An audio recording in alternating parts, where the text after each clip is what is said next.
के लोगों को भगवान की तरफ से एक सीक्रेट वरदान मिला हुआ है। इस वरदान के तहत वो जिसका बुरा चाहते हैं उसका भला हो जाता है। प्रधानमंत्री नरेंद्र मोदी ने यह भी कहा कि इसका सबसे बड़ा उदाहरण तो वो खुद हैं, लेकिन अगर वो खुद को छोड़ भी दें तो भी उनके पास 3 उदाहरण हैं। वो 3 उदाहरण क्या हैं, अब आपको ये बताते हैं। विपक्ष बोला बैंकिंग सेक्टर डूबेगा, वरदान का असर एनपीए कम, नेट प्रॉफिट बढ़ा। विपक्ष बोला एचएएल डूबेगा, वरदान का असर एचएएल का रेवेन्यू बढ़ा। विपक्ष बोला एलआईसी डूबेगा, वरदान का असर एलआईसी का मुनाफा बढ़ा। प्रधानमंत्री नरेंद्र मोदी ने विपक्ष पर तंज करते हुए यहां तक बोल दिया कि अगर विपक्ष किसी सरकारी कंपनी के बारे में बुरा भला कहे तो उसके शेयर खरीद लेना, वो जरूर बढ़ेगा। पक्का विश्वास हो गया है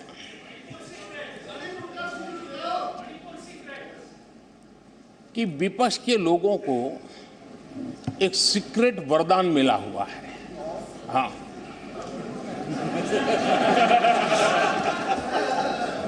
सीक्रेट वरदान मिला हुआ है जी।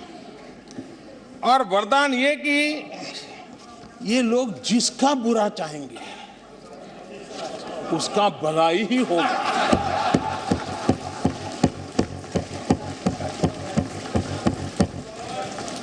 एक उदाहरण तो आप देखिए, मौजूद है।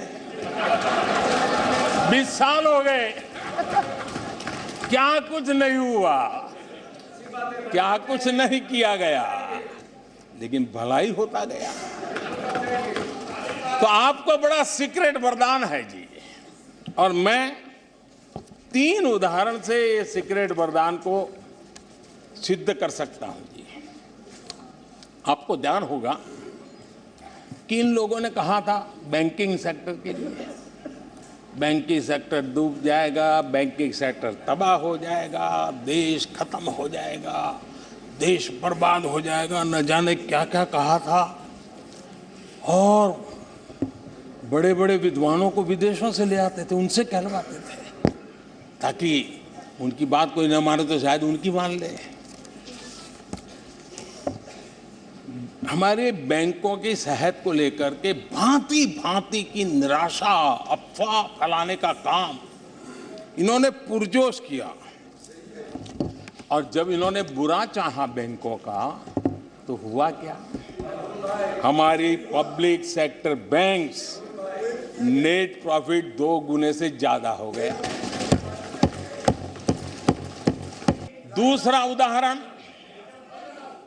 हमारे डिफेंस के हेलीकॉप्टर बनाने वाली सरकारी कंपनी एचएएल,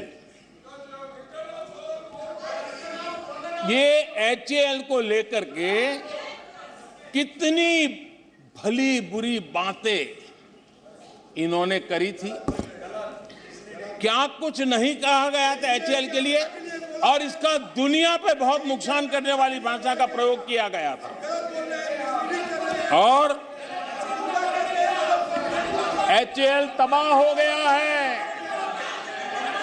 एचएएल खत्म हो गया है, भारत की डिफेंस इंडस्ट्री खत्म हो चुकी है।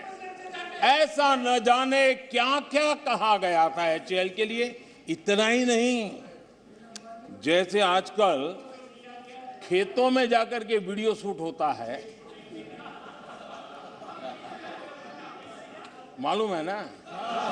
हाँ, खेतों में जाकर के वीडियो शूट होता है हाँ। वैसा ही उस समय एचएएल फैक्ट्री के दरवाजे पर मजदूरों की सभा करके वीडियो शूट करवाया गया था और वहां के कामगारों को भड़काया गया था। अब तुम्हारा कोई भविष्य नहीं है, तुम्हारे बच्चे मरेंगे, भूखे मरेंगे, एचएएल डूब रहा है। देश की इतनी महत्वपूर्ण इंस्टीट्यूट को इतना बुरा चाहा, इतना बुरा चाहा, इतना बुरा कहा कि वो सीक्रेट आज एचएएल सफलता की नई बुलंदियों को छू रहा है। जिसका बुरा चाहते हैं वो कैसे आगे बढ़ता है। मैं तीसरा उदाहरण देता हूं। आप जानते हैं एलआईसी के लिए क्या क्या कहा गया था? एलआईसी बर्बाद हो गई, गरीबों के पैसे डूब रहे हैं, गरीब कहां जाएगा, बेचारे ने बड़ी मेहनत से एलआईसी में पैसा डाला है।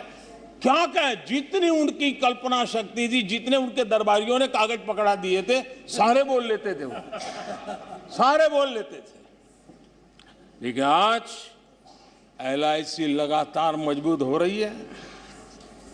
शेयर मार्केट में रुचि रखने वाले को भी ये गुरु मंत्र है कि जो सरकारी कंपनियों को ये लोग गाली देना, आप उसमें दांव लगा दीजिए साहब, अच्छा ही हो जाएगा।